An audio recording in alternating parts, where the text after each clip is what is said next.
Поредица странни смъртни случаи, ужасяващи спомени и един зловещ убийствен пъзел ще откриете в психологическия трилър "Нощна птица", в който жени, които на пръв поглед нямат нищо общо помежду си, умират след жестоки психологически кризи.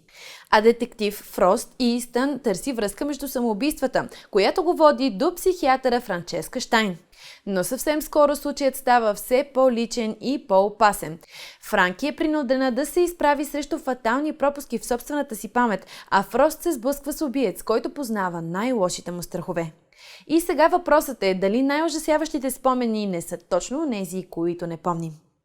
"Нощна птица" е завладяващ психологически трилър, който определено ще ви накара да се замислите какво би се случило, ако трябва да преживяваш най-ужасяващия си спомен отново и отново.